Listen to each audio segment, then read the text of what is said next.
Okay, let's get started, and then we'll be done pretty soon.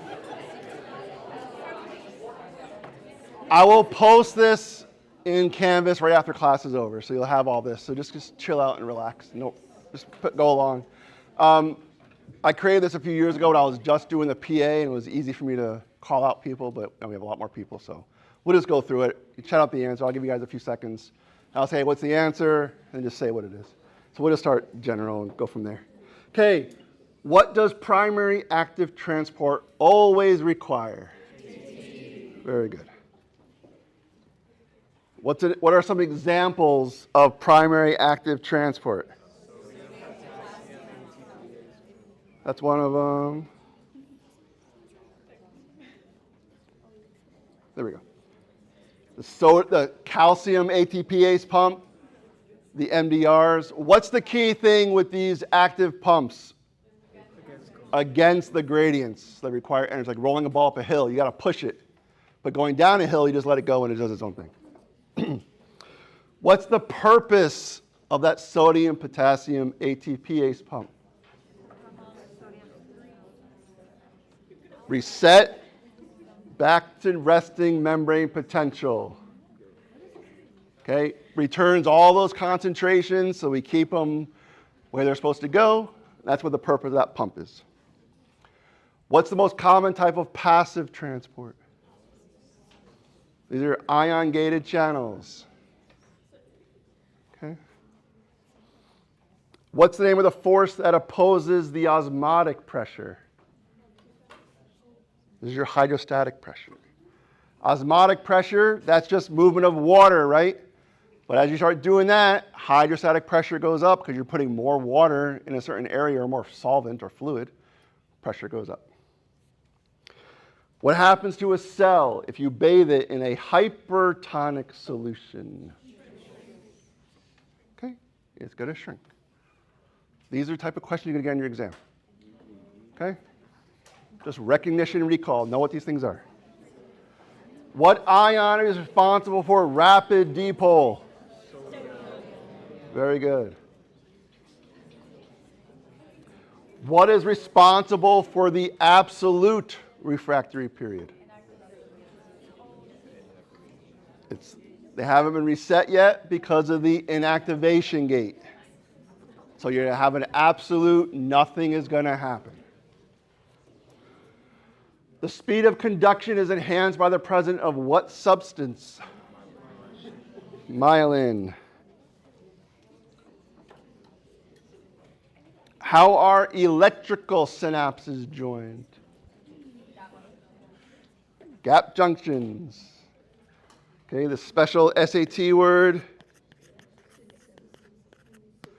Syncytium or syncytium, whatever. I don't know. Okay, what neurotransmitter is released at the neuromuscular junction? Okay, make sure you guys read the questions. Okay, know what I am talking about. Is it the neuromuscular junction? We know it's muscle. Acetylcholine is going to bind to what receptor? Nicotinic. Why? Because it's skeletal muscle. The question will tell you, am I in the parasympathetic system? Am I in sympathetic? Am I in the somatic nervous system? What's the somatic nervous system? Your body, your muscle, voluntary movement. If it's voluntary movement, it's got to be acetylcholine because that's at our neuromuscular junction. What kind of receptor? We mentioned this before. So stimulated by acetylcholine in skeletal muscle.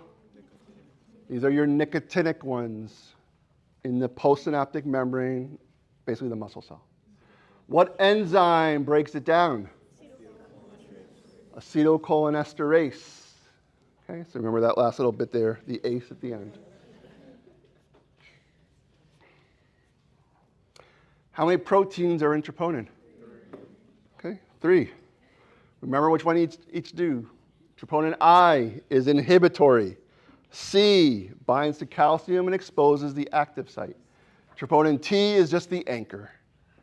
Okay, so make sure you understand those 3.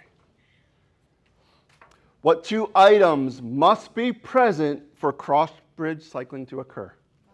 Calcium and ATP. So when you're studying, make sure you understand why calcium is important. What does ATP do for cross-bridge cycling? So those are the things you got to know. What ion is responsible for the excitation-contraction coupling? Calcium, right? The only thing it does, contraction and exocytosis. So those are the two big things I want you to keep in your mind with calcium. What is tetany?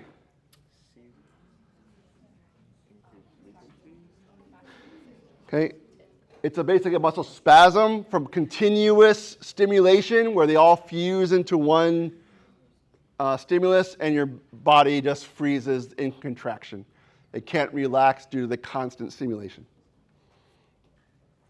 Okay, Usain Bolt, sprinter, would have what type of muscle fiber?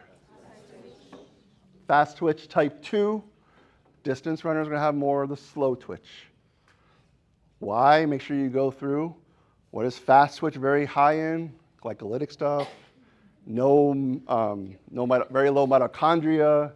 Slow twitch, lots of mitochondria, oxidative metabolism, long-term stuff. What is preload?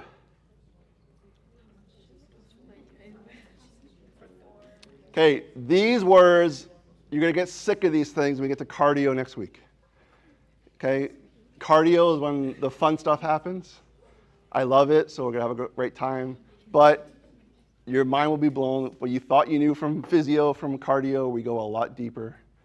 A lot of things. So preload is resting muscle. It's passive tension. Okay, so I'm holding on to this pen. Doesn't add much weight, but there is tension on my bicep from holding it. That is the preload, whatever is there before you go to move it. What's the relationship between force and velocity?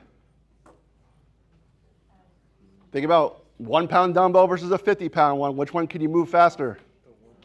1 pound. Okay, the lower the speed of shortening decreases as the total load increases. The heavier the object, the slower it is to contract. Too much smooth muscle stimulation can cause what? Okay, your asthma attacks, high blood pressure, constriction things.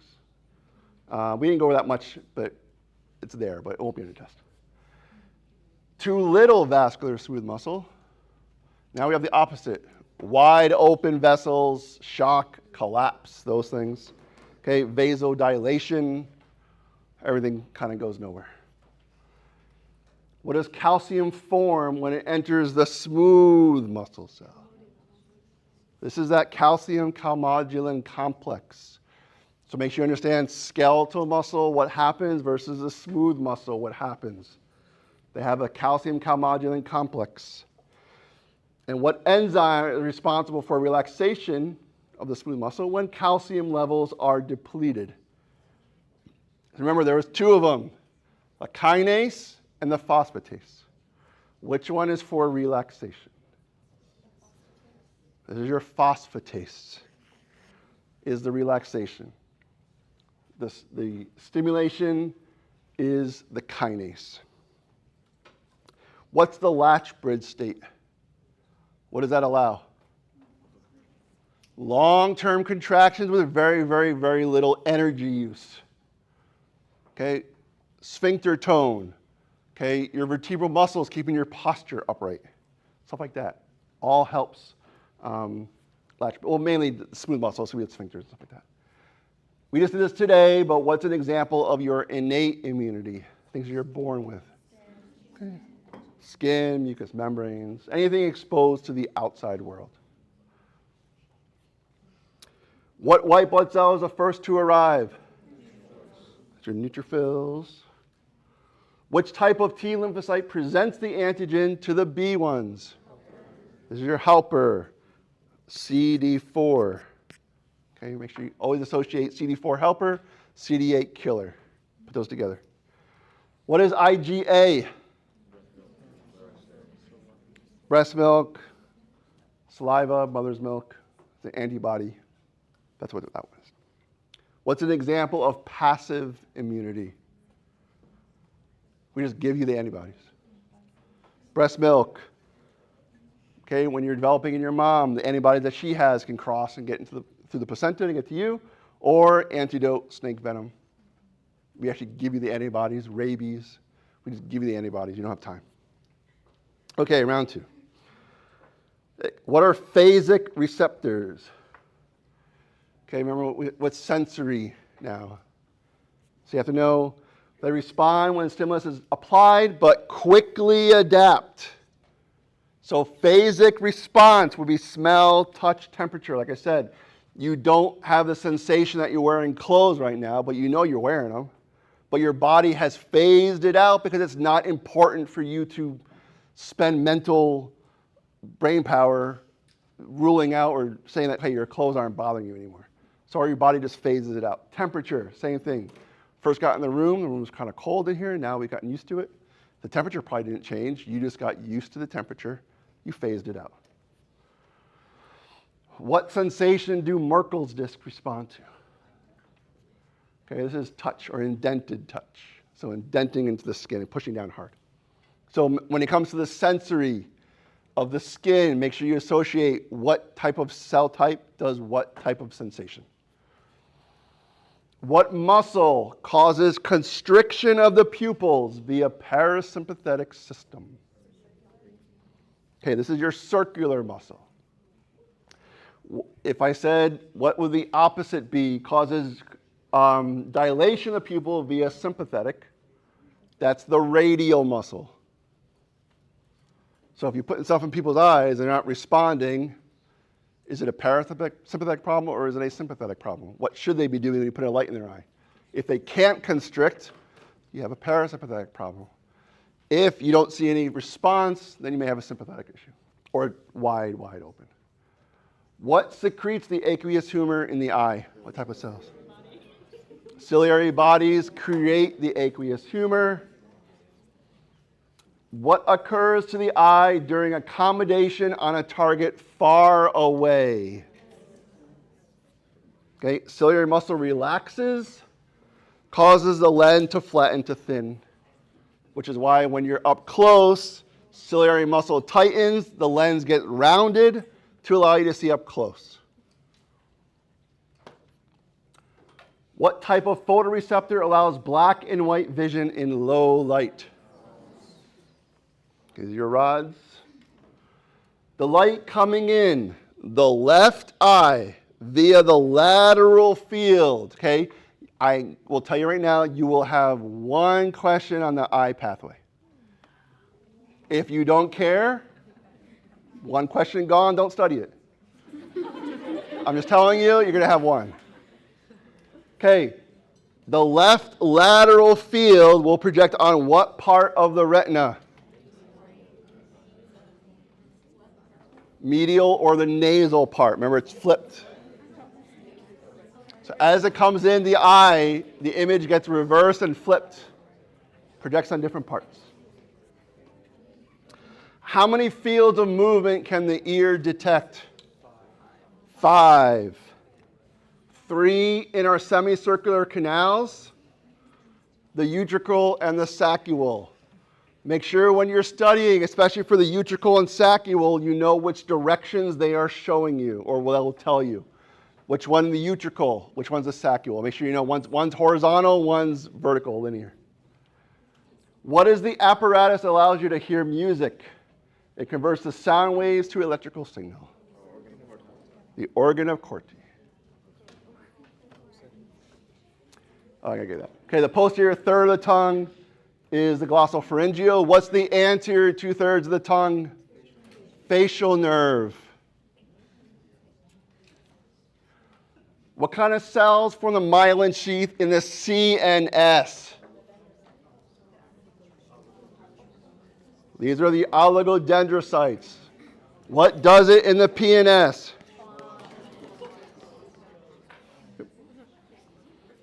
What cell promotes the blood-brain barrier?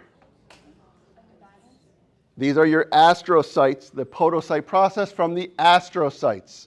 So we talked about the brain and the nerves. There are nerve cells, and then there are the glial cells. In the glial cells, there's like 3 of them you got to know.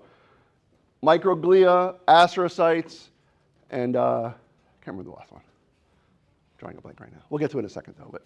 But make sure you know what they're doing. What do inhibitory potentials have the advantage, or why do the inhibitory ones have the advantage over the stimulatory ones when it comes to nerve stimulus? It's the location. The inhibitory ones are closer to the hillock, preventing that stimulus from getting to the axon.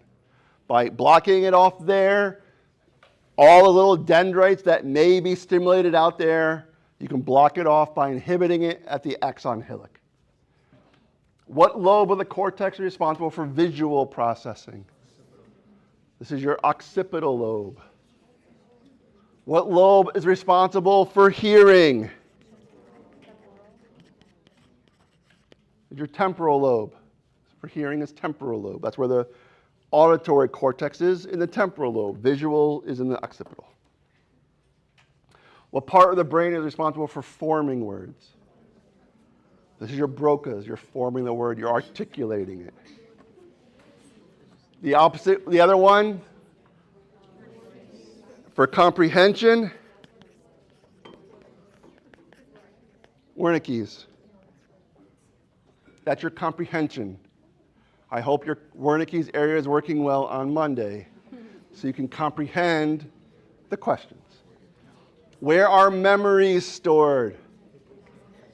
This is your hippocampus. Remember, we have these memories. We get exposed to a new, similar situation. We're going to compare it to our previous memory, and that will generate a response. Are you going to have an anxiety attack because you're comparing what happened today versus what happened before, or what? So that's kind of where the hippocampus. What part of the brain can attenuate aggression, so slow it down or block out? This is your frontal lobe. Remember I said you can push an old person down the stairs, walk by.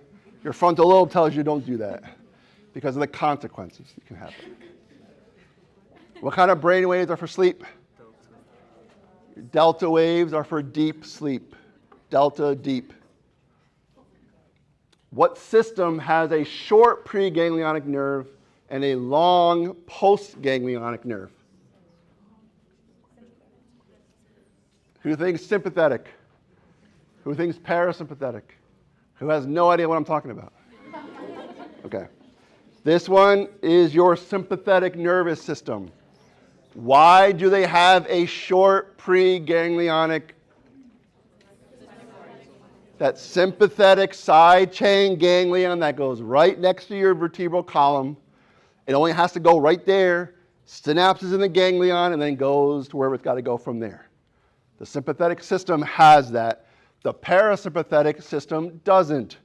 So it's got long preganglionic before it gets to the actual part. What kind of receptors are found in sweat glands for the sympathetic system?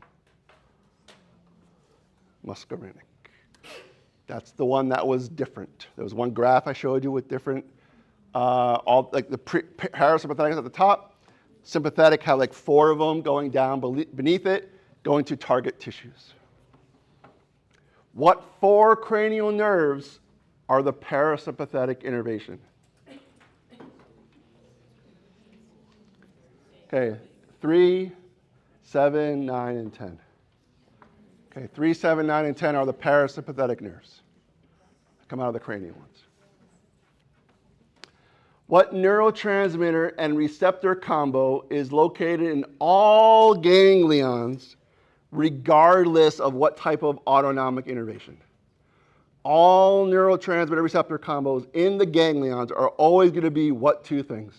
What neurotransmitter is always going to be? Always going to be acetylcholine to a nicotinic receptor in the ganglion. Doesn't matter if it's sympathetic.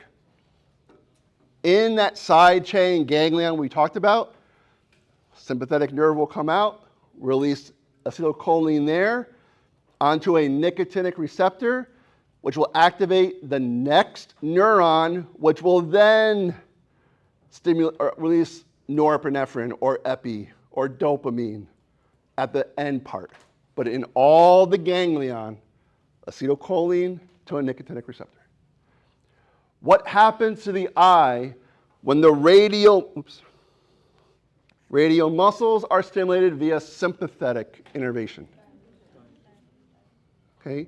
Mydriasis or dilation. Make sure you guys start studying both of the words. Okay, mydriasis is the same thing as dilation. How will an increase in parasympathetic innervation on the heart affect the heart rate?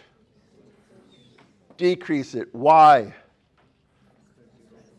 Parasympathetic is what? Rest and digest. Heart rate comes down. We're at rest. We don't need it to go up, so it decreases. How will an increase in sympathetic innervation affect our sphincter tone? Increase tone or decrease the tone? Increased it. Why? So you don't got to stop and pee when you're running away from a bear. Okay, so the sympathetic system here is going to cause constriction to prevent flow of urine or bowel problems. Okay, this is all neurotransmitter stuff now. So what are the two types of receptors acetylcholine can bind to? Muscarinic, nicotinics. Okay, that's it.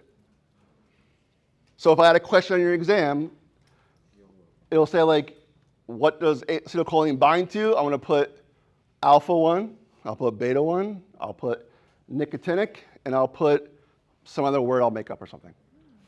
It doesn't matter. But you see what I'm saying? Like, now you can go through, okay, alpha 1, I know that's adrenergic, that is sympathetic. Beta 1 is sympathetic. You work backwards and you can figure out, you know what? Even if you don't know the answer, look at the answers. Like, what is abnormal of those answers? One tip, if you see an answer on your exam and we've never covered that topic at all, it is not going to be an answer. So if there's an answer and like, when did he ever talk about this? I never did, and I needed to find a fourth answer. So I found something that's close to it and just threw it in there. But if it's something that you've never seen before, don't put it there. What two enzymes are responsible for metabolizing norepinephrine? Okay, COMT and MAO. So when you're going through those neurotransmitters, make sure you know how it's synthesized, what's the tryptophan, aged meats and cheeses, how we metabolize it, so what's the enzymes responsible for getting rid of it. What's the major inhibitory neurotransmitter in the brain? Inhibitory, it's GABA. What does GABA do that makes it inhibitory? What kind of channels do they open up? Chloride. And what will chloride, is that positive or negative? Negative. So you're having a bunch of negative ions go into the cell. What's going to happen to your resting membrane potential with all this negative ions going in? Lowers it to make it more and more negative. And when you do that, we get further away from threshold. Because once you hit threshold, you're going to have a stimulus, an action potential. What is the primary excitatory neurotransmitter? Oh, what receptor? First of all, what receptor? Here's a good example of a question. I said, what's the primary brain excitatory neurotransmitter bind to? First of all, what is the primary excitatory neurotransmitter? Glutamate. If you didn't know that, you would never know what the receptor was. So you see how you have to like put things together? Okay, what is the primary neurotransmitter? I know it's glutamate. And then what does glutamate bind to? Your NMDA is the big one to remember. That's what glutamate binds to. We also have AMPA and secondary messengers, but this is like a second order question. I didn't give you the neurotransmitter. Like in this example, if I put brain excitatory neurotransmitter to bind to, I'll put NMDA as an answer. I'll put all the other things that we talked about, things binding to, as an example. But you got to know, glutamate only goes to those ones. Which neurotransmitter can help reduce pain stimulation and aid in sleep? This is your serotonin. Okay, that's it for the review. You guys have an idea on the questions now? They're straightforward. Definitions, learn the language, put it together. If you have any questions, email me. If I can do it, response one-on-one, that's fine. I'll make an announcement in both groups just to remind you about the policy for Monday morning. Sunday night, live review or question and answer. Otherwise, have a great weekend, everyone.